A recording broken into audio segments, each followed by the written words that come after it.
네, 반갑습니다. 오늘 우리가 은혜 받을 하나님의 말씀, 신약성경 로마서 8장 9절로 14절의 말씀입니다.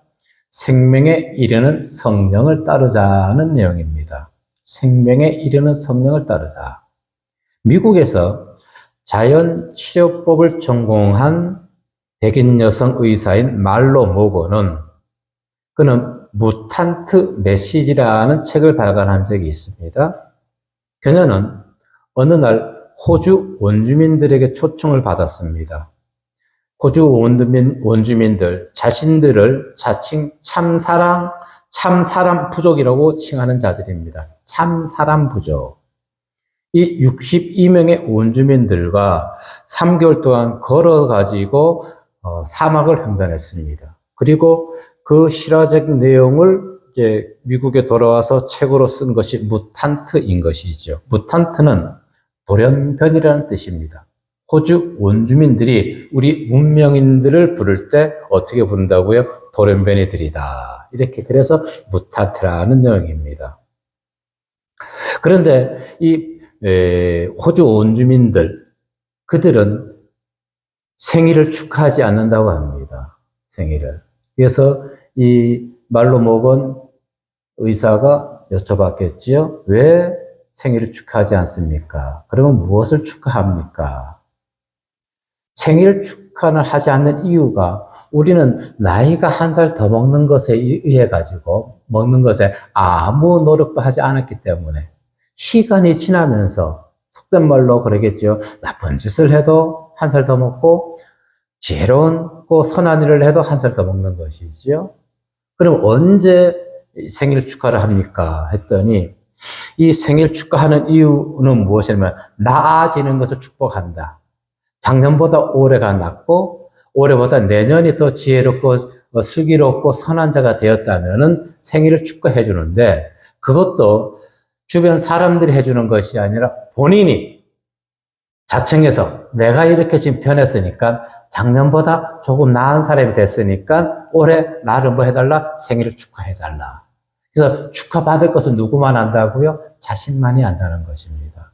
저는 이 얘기를 들어보면서 참 성경적인 것이 아닌가. 그리고 신앙인의 한 사람으로서 맞다. 이 호주 원주민들이 삶 속에서 지혜를 우리는 배워야 되지 않느냐. 성경의 말씀은 우리는 하나님을 믿습니다. 예수를 믿습니다. 성령의 음성을 따릅니다. 영적인 것을 행합니다. 하면서도 우리는 정말로 이들과 같이 자신에 대해서 떳떳하게 오늘 내 생일이니까 나 생일을 축하해 주세요 하고 당당하게 얘기할 수 있는 사람이 얼마나 될까요? 올해부터 제 생일도 스스로가 챙겨볼까요? 그럼 뭐라 그럴까요? 가정에서는 아니요, 아직 안 변했어요. 그러니까 우리는 못해줘요. 그런 얘기 혹시 우리 듣지 않을까요?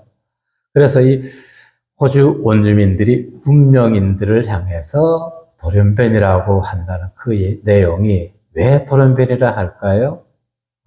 창조 질서를 어기기 때문에 그와 같이 생각하지 부르지 않을까 저는 곰곰이 한번 생각해 보았습니다. 그래요. 우리는 항상 성령의 음성, 하나님이 만드신 그 창조에 타락하기 이전의 상태로 돌아가야 되는 것입니다. 그래서 오늘 주제가 무엇이라고요? 생명에 이르는 성령을 따르자는 것입니다. 성령을 따르게 되면은 우리 안에서는 하나님의 영이 죽지 아니하는 것이지요. 죽지 않습니다. 우리가 성령의 음성에 순종하기 위해서는 즉 자기 생각을 내려놔야지만이 가능한 것이지요. 예수를 아무리 오래 믿는다 할지라도 혼적인 생각, 자기 주장이 강한 자들이 있습니다. 아주 강한 자들이 있어요. 그들은 하나님의 복음의 말씀을 믿고 전파한다 할지라도 영생에 이를 수는 없지 않나 생각하는 것이 성경에서 말씀하고 있기 때문에 그렇다는 것입니다. 예수님께서 부활승천하시고 우리에게 보내주신 성령과 함께 하지 않는다면은 우리는 진정한 그리스도인이라 할 수가 없는 것입니다. 오늘 본문 9절에서 바울은 무엇이라고 얘기했나요? 읽어봅니다. 시작. 만일 너희 속에 하나님의 영이 거하시면 너희가 육신에 거하지 아니하고 영에 있나니 누구든지 그리스도의 영이 없으면 그리스도의 사람이 아니라. 아멘. 만일 너희 속에 하나님의 영이 거하시면, 그런데 이 구절의 말씀을 보면 우리는 좀 오해할 수가 있어요. 무엇을 오해할 수 있을까요?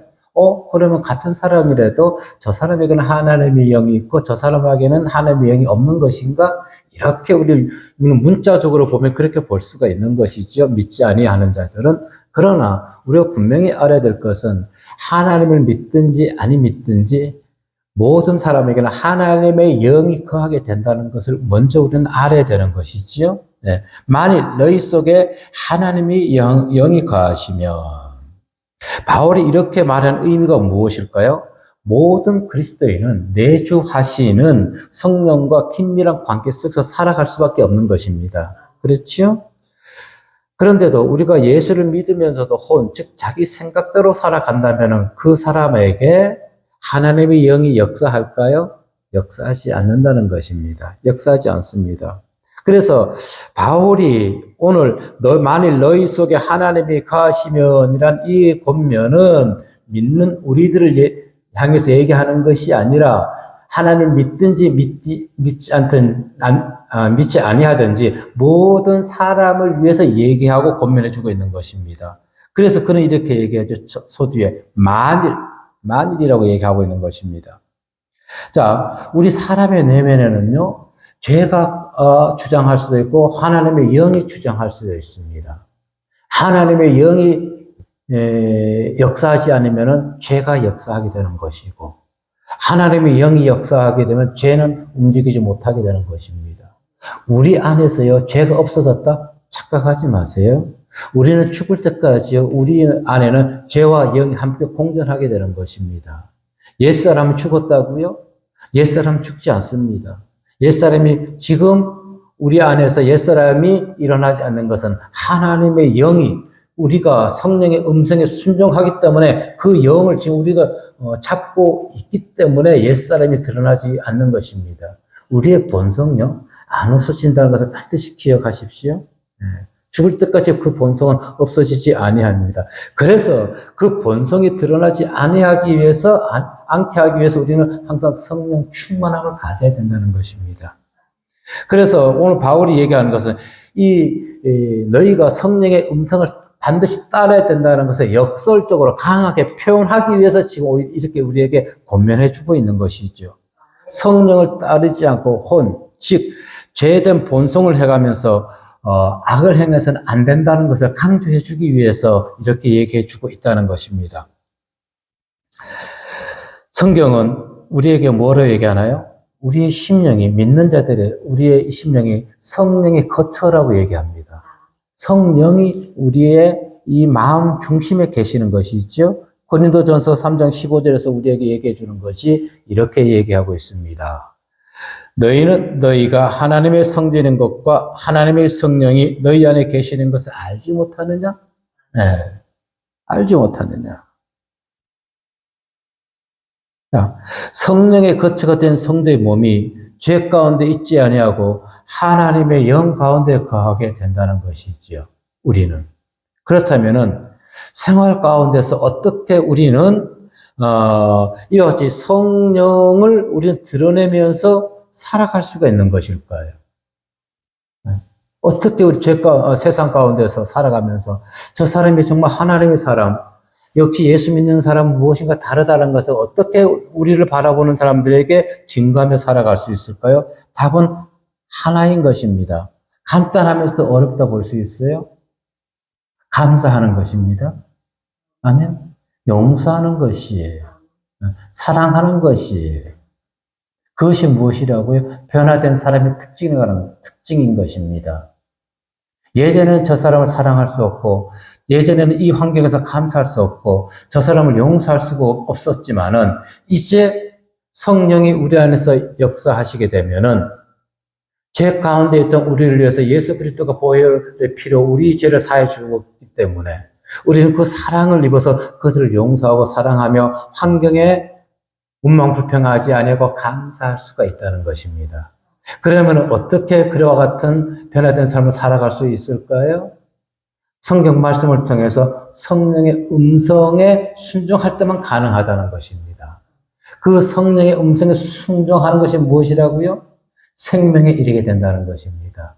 내 안에서 하나님의 영이 점점점 강하게 커지게 되는 것이지요. 그래서 오늘 본문에서도 보면은 하나님의 영, 그리스도의 영 나와 있고 성령이라는 것은 나와 있지 않지만은 저는 그래서 이것을 하나님의 영, 그리스도의 영, 성령님 바로 지금 바울이 얘기해 주고 있는 것은 삼위일체 하나님의 음성에 순종하기 위해서 그렇게 하나님의 영이라고 부르고 또 그리스도의 영이라고 부르고 있다는 것입니다. 사람들은 바울이 기록을 잘못했다고 얘기합니다. 여기서는 앞에서는 하나님의 영이라고 여기서는 후반절에서는 그리스도의 영이라고 왜 이랬지? 바울이 뭘 잘못 적었나? 삼위일체 하나님을 주장하기 위해서 그렇다는 것입니다. 삼위일체 하나님. 누가복음 24장 49절 말씀에서 한번 읽어볼까요? 누가복음 24장 49절 말씀 시작.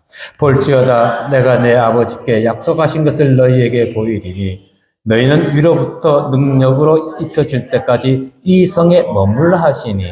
아멘. 보세요. 하나님의 말씀에 순종하였던 그들이 어떻게 했어요? 오순절날 마가의 다락방에서 성령이 임했던 것이지요. 예, 말씀에 순종해야지만이 위로부터 내리는 성령을 우리가 힘입게 된다는 것입니다. 그래서 성령을 힘입게 되면은 성령의 능력을 우리가 입게 된다면은 그 모든 것을 용서할 수 있고 감사할 수 있고 사랑할 수가 있다는 것입니다. 그런데 우리가 이것이 성령이 우리 심령에서 마음에서 조금 좀 풍선 바람 빠지듯이 빠지게 되면은 그 사이에 빠진 만큼 무엇이 들어간다고요? 원망과 시기와 질투와 미움이 들어가게 된다는 것입니다. 그래서 지금 원망과 불평과 미움과 시기 이런 것이 많습니까? 아니면은 그래도 감사, 저래도 감사, 모든 것이 사랑스럽게 보이는 그 심령이 더 많은지요. 자, 이와 같이 우리가 성령의 열매를 갈라디아서 5장 22절로 23절에 말씀하는 것처럼 성령의 열매를 맺기 위해서는 성령의 음성에 순종해야 되는 것입니다. 위로부터 오는 능력을 받아야 되는 것이에요. 그래서 뭐라 얘기했나요? 22절과 23절 갈라디아서 5장에서 시작. 오직 성령의 열매는 사랑과 희락과 화평과 오래 참음과 자비와 양성과 온유와 절제니 이 같은 것을 금지할 법이 없느니라. 아멘. 이 성령의 열매를 맺는 것을 금지할 것이 없다는 것입니다. 그런데 금지하는 것이 있어요. 무엇이 금지할까요? 우리 혼적인 생각에 따르게 되면은 이 성령의 열매를 맺지 못하는 것입니다. 위로부터 오는 능력을 입은 자만이 이 성령의 열매를 맺을 수가 있는 것이에요. 아멘. 그래서 조금 전에 얘기했듯이 하나님의 영, 성부, 그리스도의 영, 성자, 성령 하나님, 삼위일체 하나님의 영이 우리 안에서 항상 왕성하게 움직여야 할 때만 가능한 것입니다. 그래서 고린도후서에서 사도 바울은 13장 5절에서 또 한 번 우리에게 얘기해 줍니다. 시작. 너희는 믿음 안에 있는가? 너희 자신을 시험하고 너희 자신을 확증하라. 예수 그리스도께서 너희 안에 계신 줄을 너희가 스스로 알지 못하느냐? 그렇지 않으면 너희는 버림받은 자니라. 아멘. 자, 이 말씀요. 그냥 한번 쭉 읽고 지나가기가 너무너무 아깝고 너무너무 소중하고 귀중한 말씀이에요. 여기서 보세요. 너희는 믿음 안에 있는가? 너 자신을 시험해보라는 것입니다. 그리고 어떻게 해요? 너 자신을 증거하라는 것이, 확증하라는 것이에요. 과연 우리는 예수 그리스도를 정말 믿고 있나요? 우리가 믿음 안에, 그분이 내 안에, 내가 그분 안에 들어가 있나요? 이것을 알아야 된다는 것이에요. 원망, 불평. 그러면 우리는 생활 가운데서 어떻게 이것을 할 수 있을까요? 원망, 불평 나오죠? 미움이 싹 트죠? 그러면 우리는 어디에 있는 거예요? 그리스도의 밖에 있는 거예요. 그러면 믿음 안에 있는 것이 아니라는 것입니다. 그럴 때는 어떻게 해야 될까요? 즉시 깨달아야죠. 하나님 죄송합니다. 내가 저 사람이 미워지네요. 내가 저 운전하면서 욕을 하네요. 어제 순간적으로 짧게 했다가 죄송합니다 했어요. 그때는 어떻게 해요? 제가 믿음 안에서 나왔기 때문에 그러는 것이에요.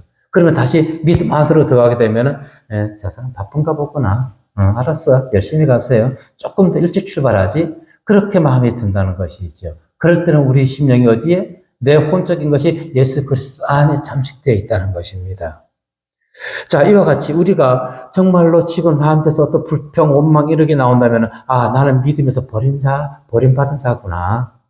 인정하고 바로바로 진단해야 되는 것입니다. 그런데 우리가 많은 성도님들이 이 지식적으로는 하나님의 말씀을 지식적으로는 참 많이 알아요. 근데 생활 가운데서 이것을 적용시켜야 되는 것이에요. 생활 가운데서 적용시키지 않는 성도들이 지금까지 우리 한국교회에 많이 있다 보니까 지금 한국교회가 4분 오열되어 있고요. 세상에서 인정받지 못하는 기독교가 되어 있는 것입니다. 그러다 보니까 그 사이에 틈이 생기다 보니까 사이비 이단들이 침투하고 있는 것이에요. 내용을 자세히 읽어보지 않으면 이 사람들이요, 정말 2단인지 3단인지 구분이 안 돼요. 왜? 앞에는 성경 말씀만을 계속 적어놨기 때문에. 제가 어제 사모님한테 잠깐 얘기했습니다만, 여기 청소하러 오신 분들이 어떤 책자를 하나 놓고 갔어요. 분명히 없었던 것인데, 수양이 발 앞에 바위 있고 집 올라가는 계단 쪽에 올려놨어요. 저건 뭐지? 그리고 그 다음날 봤어요. 가져가서 쭉 보니까 맞는 얘기예요. 그런데 뭔가가 이상해. 성경 말씀을 전파한다는 사람들이 정치적 사상 이념과 공산주의 이런 이념들 계속 넣어놨어요. 도대체 뭐야? 그랬더니 조그마하게 딱 거의 마지막 부분에서 적어놨어요. 안식일이 언제입니까? 답, 토요일. 제7 안식이 오구나. 그래서 우리가 그와 같은 것들을 분별하지 아니하게 된다면은요, 다 잠식되어 버립니다. 비진리, 사이비 종교들에게. 오늘은 얼마나 그런 자들이 많이 있어요. 우리는요, 이 고린도서 13장 5절의 말씀을 정말 컴컴히 내 심령에서 우리는 계속 묵상하고 되새김질 해야 되는 것이에요. 내가 지금 믿음 안에 있는지, 아니면 믿음에서 내가 버림받은 자인지, 스스로 어떻게 진단해보며 살아가야 되는 것입니다. 네, 진단하시길 바랍니다. 그래서 바울은 오늘 우리에게 무엇을 권면하나요? 12절의 말씀에서 이렇게 권면합니다. 읽어봅니다. 시작. 그러므로 형제들아, 우리가 빚진 자로 돼 육신에게 져서 육신대로 살 것이 아니니라. 아멘. 우리가 빚을 졌다는 것입니다. 어떤 빚을 졌을까요? 은혜의 빚. 예수 그리스도 하나님의 사랑의 빚을 진 자인 것입니다. 그럼 우리는 어떻게 갚아야 되는 것이지요? 사랑을 빚졌으니까 사랑을 갚아야 되는 거예요. 세상에서도 세상 사람들이 빚을 진 사람들이 어떻습니까? 그 상대방에게 정말 그 사람의 돈을 갚지 못함으로 인해 가지고 그 사람 채권자에게 심령을 얼마나 힘들게 했을까요? 그래서 그들은 최소한 한꺼번에 다 갚을 수 없으니까 몇 년을 고생해서 다 갚기 위해서 노력한다는 것입니다. 세상 사람도 빚을 진 자는 이렇게 갚으려고 노력한다는 것이에요. 그런데 우리가 하나님의 은혜의 빚을 진 것은 값으로 정할 수가 없는 거예요. 값으로 정할 수 없는 것인데 우리는 어떻게 은혜 받은 자, 하나님의 사랑을 받은 자가 그 사랑을, 은혜를 전해야 되는데 우리는 전하지 않고 있다니까요. 그래서 어떤 물질적으로 세상에서 문제가 생기면은 이것을 예수 그리스도 안으로 가지고 들어와서 주님 어떻게 해야 될까요? 이것을 먼저 기도해 봐야 되는데 그렇지 않으니까 가장 먼저 어디 간다고 세상 법정으로 달려가기가 바쁘다니까요. 내 그 재산을 지키기 위해서. 그것이 잘못됐다는 것은 아니에요. 아니에요. 내 권리는 주장을 해야 되는 것이에요. 그러나 그 먼저 하나님께 기도를 하고 무릎 꿇어 보면은 하나님께서 말씀해 주시지 않을까요? 당연히 내 권리는 찾아야 되는 것은 맞습니다. 맞아요. 그래서 우리는 정말로 하나님의 은혜에 빚진 자로 살아가기 위해서는 방법은 하나인 것입니다. 그분의 뜻대로 순종하며 살아가는 것이에요. 네. 그분의 뜻에 순종하며 살아가기 위해서는 내가 어떻게 돼야 되는가? 내 안에 하나님의 영이 거해야지만 순종할 수가 있는 것이죠. 네. 그래야 순종할 수가 있는 것입니다. 그래서 시편 기자는 어떻게 자기의 이 하나님 은혜를 갚으려고 그 신앙 고백을 했을까요? 어떻게 그 빚을 갚을 수가 있을지 읽어봅니다. 시작. 내게 주신 모든 은혜를 내가 여호와께 무엇으로 보답할까? 어떻게 보답할까? 다윗은 하나님의 은혜를 너무너무 많이 받았는데 하나님 내게 이것을 무엇으로 보답할까요? 어떻게 보답할까요? 시편 기자는 거기서 어떤 결론을 얻지 못했어요. 그런데 바울이 그 답을 우리에게 살짝 제시해 줍니다. 한번 읽어볼까요? 시작. 그러므로 너희는 죄가 너희 죽을 몸을 지배하지 못하게 하여 몸의 사역에 순종하지 말고 또한 너희 지체를 불의의 무기로 죄에게 내주지 말고 너희 자신을 다시 살아난 자 같이 하나님께 드리며 너희 지체를 의의 무기로 하나님께 드리라. 아멘. 로마서 6장 12절로 13절의 말씀이죠. 바울은 은혜의 빚진 자는 하나님의 은혜의 빚진 자는 이와 같이 살아가야 된다는 것을 지금 우리에게 얘기해 주고 있는 것입니다. 죄가 우리 죽을 몸을 지배하지 못하게 하는 것이죠. 몸의 사역에 순종하지 말아야 된다고 얘기했죠. 몸의 지체를 불의의 무기로 해서 죄에게 내어주지 말라는 것입니다. 우리는 우리의 이가 영원한 생명을 살기 위해서는 성령의 음성에 우리는 다 내어줘야 되는 것이에요. 아멘. 이와 같이 하나님의 은혜를 받은 자는요, 이제는 더 이상 자기 정욕대로 욕심대로 살아가서는 안 된다는 것입니다. 하나님의 은혜를 받고 있다면서도 아직도 혼적인 생각으로 자기 육신대로 정욕대로 살아가는 자는 그 안에 생명이 있다 없다? 저는 이렇게 얘기합니다. 제가 판단하는 것이 아니라 성경적으로 말씀할게요. 그 사람은 가짜 믿음인 것입니다. 입으로만 예수를 믿는 것입니다. 우리는 예수를 믿되 전심으로 믿어야 되는 것이죠. 육, 영, 혼 모든 것을 바쳐가지고 그분의 말씀에 순종하기 위해서 살아가야 된다는 것입니다. 왜? 아까 서두에 얘기했듯이 우리 몸속에서 이 몸속에 있는 죄는요, 영원히 사라지지 않는다는 것을 반드시 기억하시길 바라겠습니다.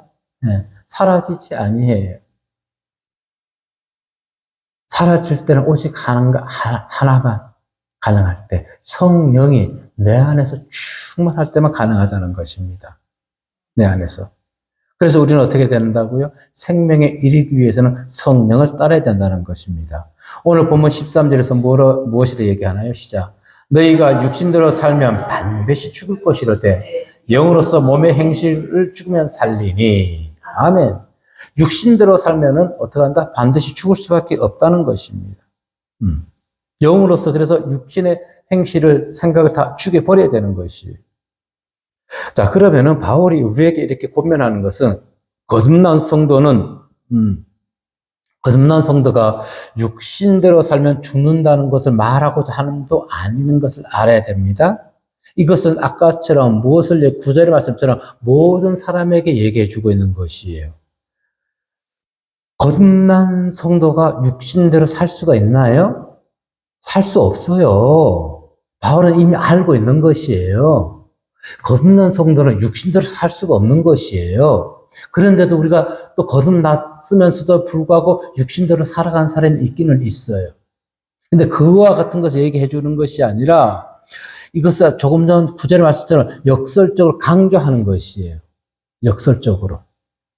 어떻게 한다?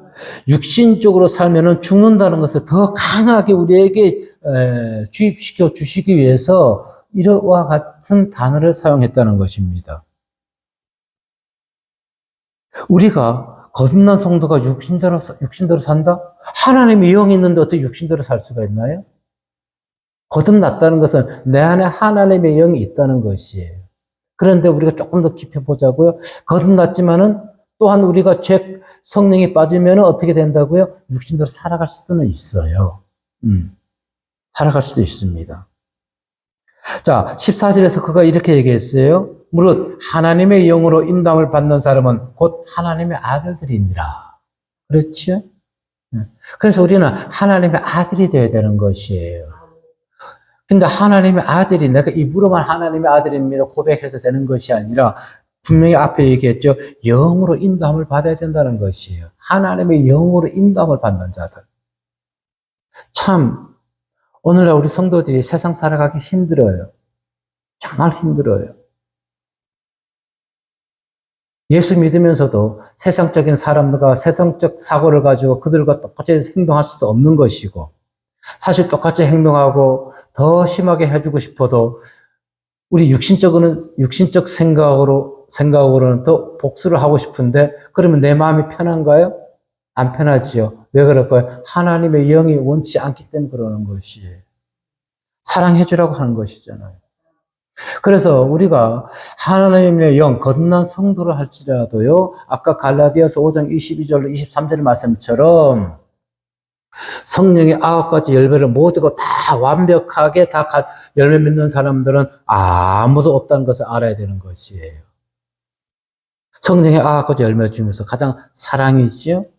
거듭난 성도라 할지라도 아직 사랑을 온전히 이루지 못하는 사람이 있어요. 거듭난 성도를 할지라도요, 세상 물질을 절제하지 못하는 자들이 있어요.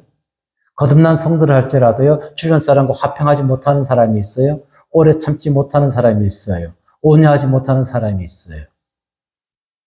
그래서 열이면 모든 사람이 거듭난 사람이 10명이 있다 할지라도 어떤 사람은 성령의 열매 중 3가지를 또 각각 어떤 사람은 1가지를 아직 어떤 사람은 1가지는 못 맺는 사람이 있고 어떤 사람은 7가지, 8가지를 맺은 사람도 있을 거란 말입니다.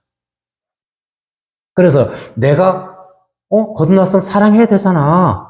근데 그 사람은 사랑은 아직 완전하게 이루어지지 않지만 절제의 미덕이 있어요. 오래 참음의 인내의 미덕을 가지고 있어요.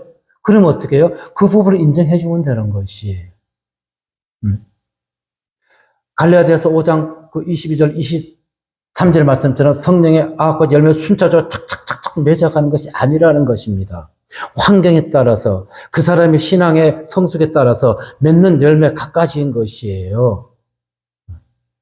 반드시 우리는 그 부분을 알아야 되는 것입니다. 그렇구나. 저 분이 목사님이라 할지라도, 저분이 오래 믿었다 할지라도, 이 부분이 부족하구나. 그럼 우리는 부족하면 어떻게 해야 될까요? 그 부분을 보고 내가 그 부분에서 그분의 열매 맺지 못한 부분이 보인다면 그냥 참고 기다려주고 주면 되는 것이, 이해해주면 되는 것이에요. 저분한테 저 부분이 부족하구나. 그래요. 또 성숙한 사람 기도해 주겠지요. 근데 사실 그 기도한다는 것이 쉽지는 않아요. 기도해 준다는 것이. 그것이 결코 쉽지는 않아요. 많은 사람들에게 참 온유해요. 그런데 어떤 물질적인 부분에서 딱 부딪혔을 때는 냉철하게 얘기하는 사람을 저는 자주 봐요. 저 부분이 다루어져야 되는 것이구나. 저 부분. 왜 이 얘기를 할까요? 자녀가 거의 부모의 성품을 닮아가지요. 그러나 100% 닮지는 않아요. 더 좋은 것도 있고 또 조금 부족한 것도 있고 그래요. 우리가 하나님의 자녀입니다. 그러면 우리는 당연히 하나님의 성품을 닮아가야 되는 것이에요. 그것이 바울이 얘기했던 갈라디아서 성령의 9가지 열매입니다. 다 참지 못해요. 우리가. 내 자녀들이, 육적 자녀들이 나의 모든 것을 다 닮아갔나요? 그러면 그 자녀는 폐인이 돼요. 안 돼.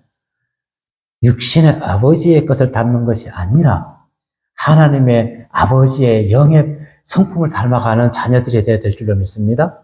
아멘.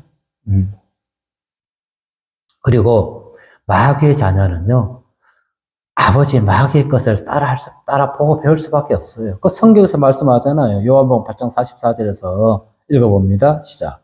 너희는 너희 아비 마귀에서 났으니 너희 아비의 욕심대로 너희도 행하고자 하느니라. 그는 처음부터 살인한 자여 진리가 그 속에 없으므로 진리에 서지 못하고 거짓을 말할 때마다 제 것으로 말하나니 이는 그가 거짓말쟁이요 거짓의 아비가 되었음이라.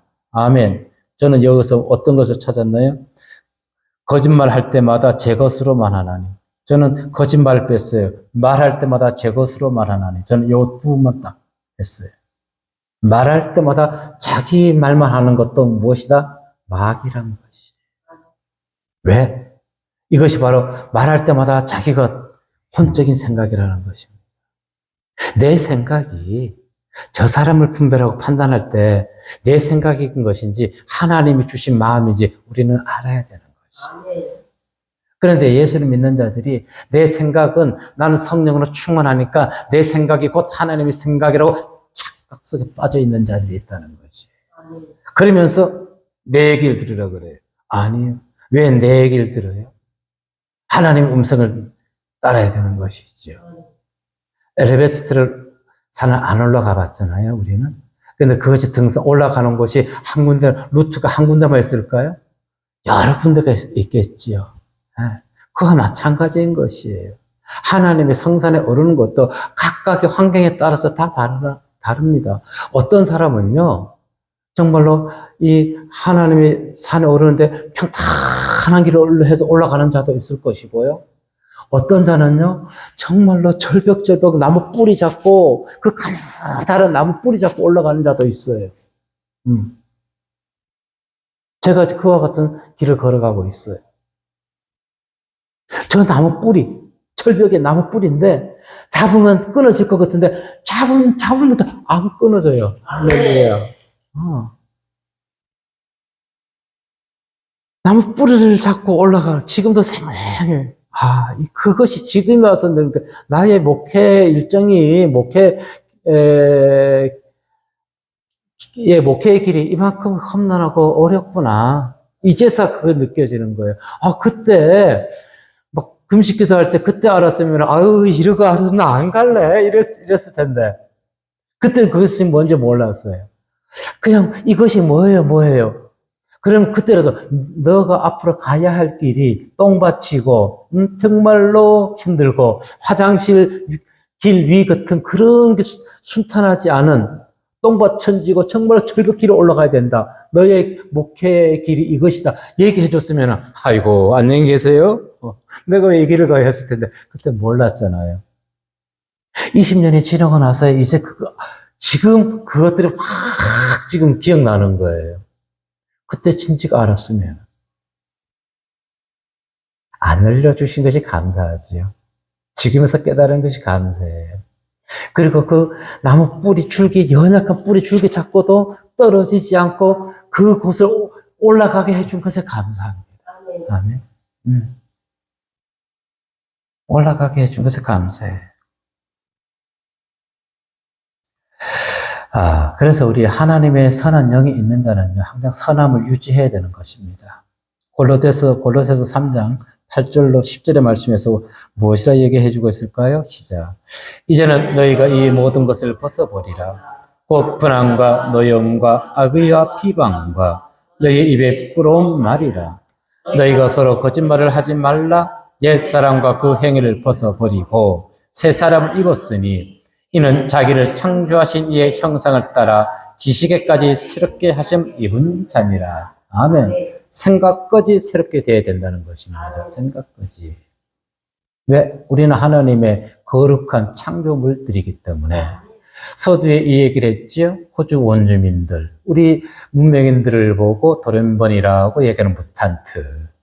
그리고 그들은 생일 축하를 주변 사람이 해주는 것이 아니라 자신이 내가 편했으니까 나를 축하해다오 하는 것처럼 우리는 이와 같이 신앙의 연수가 쌓임으로 인해 가지고 정말로 많은 사람들에게 자신 있게 자신을 드러낼 수 있고 그리고 사람들에게 축하받을 수 있는 신앙인들로 변해가야 된다는 것입니다.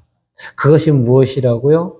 생명에 이르는 길. 그 생명에 이르는 길은 무엇을 따를 때 가능하다고요? 성부, 성자, 성령, 삼위의 하나님의 음성에 순종할 때만 가능하다고요.